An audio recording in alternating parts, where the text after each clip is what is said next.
Buff Audiobook Indonesia.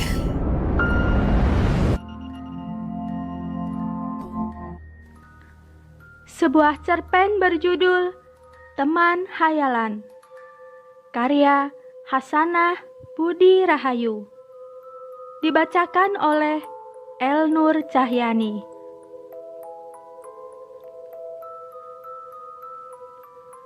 Mbak Lea, tetangga baruku mengernyit heran ketika matanya menangkap sosok putri kecilku yang tengah riang berbicara, meskipun tidak ada orang lain di dekatnya. Jari telunjuk Mbak Lea menunjuk ke arah Ori, sementara matanya memandangku penuh tanya. "Putrimu kenapa, Ren?" tanya Mbak Lea. "Oh, Ori sedang bermain dengan teman hayalannya, Mbak," jawabku santai. "Teman hayalan?" tanya Mbak Lea terdengar heran. Aku mengangguk pelan. "Benar, ku dengar anak-anak seumuran Ori terkadang memiliki teman hayalan karena terlalu kesepian," jelasku. Mbak Lea terdiam. Lalu tidak lama kemudian ia pulang ke rumahnya.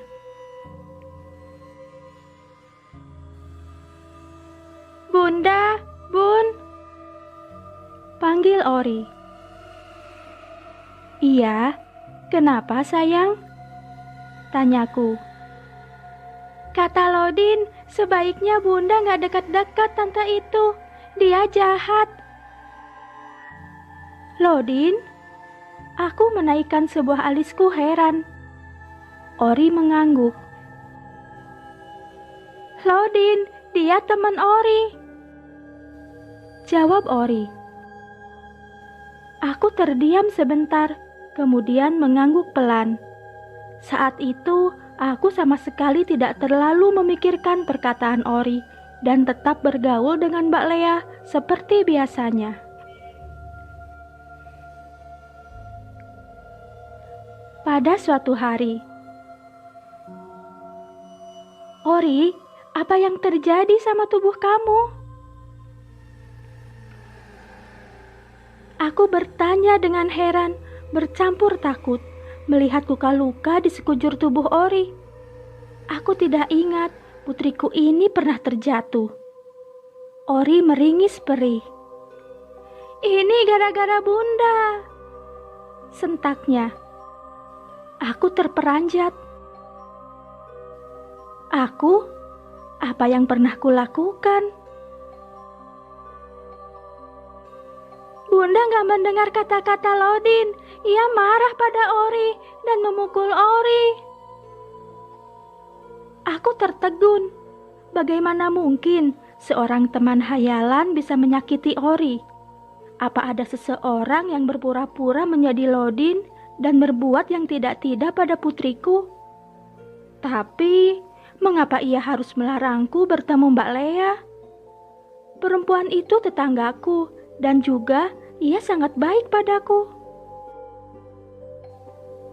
"Pokoknya, Bunda harus berhenti bertemu tante itu. Kalau enggak, Lodin bakal marah terus sama Ori," pinta Ori. Aku kehabisan kata-kata. Keluhan Ori sama sekali tidak masuk akal. Tetapi luka-luka di tubuhnya jauh lebih tidak masuk akal. Malam itu aku termenung. Perkataan Ori dan luka-luka di tubuhnya membuatku benar-benar tidak paham. Apa yang terjadi pada Ori? Siapa Lodin sebenarnya? Dan bagaimana ia bisa menyakiti Ori? Pertanyaan-pertanyaan itu terus berkecamuk di pikiranku, membuat kepalaku berdenyut nyeri.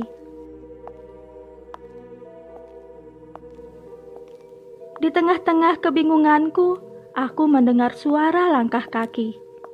Aku mengembuskan napas kesal. Sudah beberapa hari ini, aku terus saja mendengar suara gaduh langkah kaki memasuki rumahku. Namun, Saat aku memeriksanya, tidak pernah ada hal yang aneh. Aku turun dari tempat tidur dan berusaha melacak sumber suara. Selama beberapa malam ini, suara tanpa wujud itu sukses membuat jantungku berdetak tidak karuan. Tubuhku membatu saat kulihat sosok bocah lelaki berdiri di dekat tangga. Ia menunjuk ke atas, ke arah kamar Ori. Bocah itu tidak mengucapkan sepatah kata pun.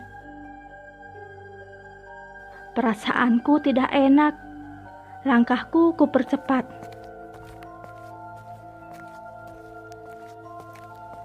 Ori. Ori, seruku. Kurang lebih 5 meter dari tempatku berdiri, aku mendapati seseorang tengah menggendong Ori. Sosok itu begitu ku kenali. Ia adalah perempuan yang selama ini membantuku. "Kemana Mbak Lea mau membawa Ori?" tanyaku. Perempuan itu mendengus lalu menjawab, "Bukan urusanmu. Yang kubutuhkan hanya bocah ini, bukan kamu." "Aku gak bisa membiarkannya. Ori adalah putriku." Aku bersikeras sambil melebarkan lenganku, berusaha menghalangi Mbak Lea. Perempuan itu berdecak. "Baiklah, kalau itu maumu, aku terpaksa menyingkirkanmu, Renata," kata Mbak Lea. "Gak akan kubiarkan," tukasku lalu menerjang Mbak Lea. Perempuan itu dengan mudah menghindariku. Ia lalu mengayunkan kakinya menendang tubuhku. Aku yang jatuh tersungkur kemudian kembali menerima tendangan dari Mbak Lea. "Tidurlah Renata," ucap Mbak Lea. Aku merasa sakit di sekujur tubuhku. Akan tetapi, hatiku jauh terasa lebih sakit. "Ori, mau dibawa kemana putri sematawayangku itu?" "Ori, maafin Bunda, Nak." Pandanganku semakin gelap seiring hilangnya sosok Mbak Lea yang membawa Ori. Beberapa waktu kemudian, "Renata, Ren." Sebuah suara kembali mengantarkanku ke dunia nyata. Saat membuka mata, yang kulihat pertama kali adalah sosok seorang lelaki yang beberapa hari ini tak kutemui. "Mas Haris," panggilku lirih. Kurasakan air mata sudah menumpuk di ujung mataku. Kejadian semalam kembali terulang di dalam benakku, membuatku membenamkan diri ke dalam pelukan Mas Haris. "Kamu kenapa, Ren? Kok nangis gini?" tanya Mas Haris.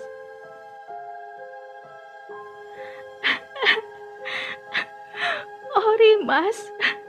Ori. Semalam diculik. Aku gak bisa ngelindungi anak kita, Mas." Isaku semakin keras. Rasa bersalah menyelimutiku begitu dalam. Penyesalan, kesedihan, kemarahan, dan frustasi semua menjadi satu. Aku bahkan tidak berani menatap mata Mas Haris. Ia mungkin merasa kecewa pada perempuan yang tidak bisa menjaga putri sematawayangnya. "Ren." Mas Haris memanggilku. Ia mendorong sedikit bahuku, lalu menatap mataku lekat-lekat. "Gak ada anak yang bernama Ori di sini. Kita bahkan belum dikaruniai seorang anak." jelas Mas Haris. Aku terperanjat. Otakku tidak mampu menangkap satu kata pun yang diucapkan oleh lelaki di hadapanku ini. Mas bohong kan? Gak mungkin Mas membohongi kamu, Ren. Anak bernama Ori gak pernah ada di kehidupan kita. Semua itu cuma hayalanmu. Ucapan Mas Haris membuatku terhenyak. Semua itu hanya hayalanku. Ori, Lodin, dan Mbak Lea. Tidak ada satupun dari mereka yang benar-benar ada di dunia ini. Mas Haris menatap lekat-lekat mataku. Jauh di dalam hati, aku berharap semua yang ia beritahukan hanyalah omong kosong belaka. Mungkin saja tiba-tiba lelaki ini berkata, "April Mop," sembari tertawa dan memastikan semua baik-baik saja. Namun, sekali lagi semua itu hanyalah harapan kosong. Tatapan matanya menandakan bahwa Mas Haris serius dengan ucapannya. "Mas," aku kehilangan kata-kata dan hanya bisa menitikkan air mata. Semua ini terasa begitu nyata untuk dikatakan hayalan belaka. Mas Haris lalu menarik tubuhku dalam dekapannya.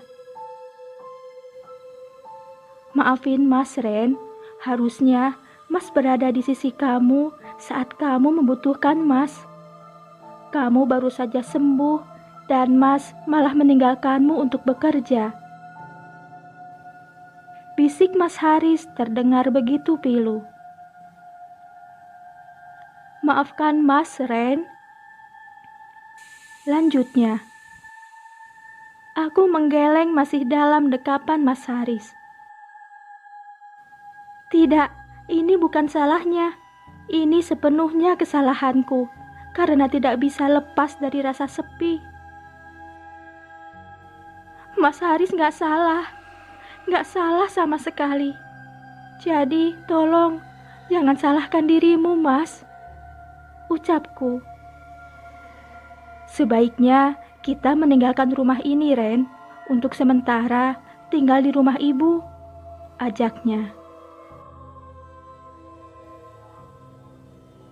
Beberapa waktu kemudian, aku menoleh ke arah rumah yang baru sebentar kutinggali. Rasanya begitu aneh saat mengetahui semua yang kualami selama beberapa hari ini bukanlah hal yang nyata. Separuh diriku masih ingin percaya bahwa semua yang kualami benar-benar nyata. "Renata, yuk," ajak Mas Haris sambil mengulurkan tangannya. Aku tersenyum menyambut uluran tangannya. Mulai hari ini, aku akan membuka lembaran baru dengan lelaki di hadapanku. Ia telah berjanji tidak akan membiarkanku merasa kesepian lagi. Ketika melewati rumah Mbak Lea, aku merasa seseorang tengah menatapku. Langkahku terhenti. Aku mengedarkan pandanganku dan mendapati sosok yang sukses membuatku terkejut. Di salah satu jendela rumah itu, sosok Mbak Lea tengah menatapku. Yang lebih membuatku terkejut, di samping perempuan itu berdiri sosok yang kukenal dengan Ori. Keduanya sama-sama menatapku dengan tatapan yang tidak dapat kumengerti. Aku tertegun. Otakku masih berusaha memproses bayangan yang terproyeksi dari mataku. Apakah ini hayalanku lagi? Tapi mengapa rasanya begitu nyata? Atau apa yang kamu tunggu, Ren? Ayo. Ajakan Mas Haris membuyarkan semua lamunanku.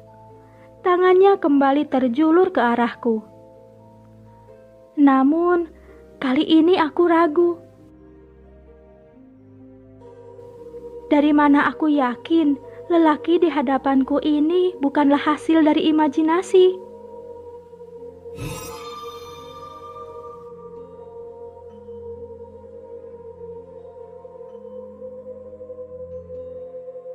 See you on the next story.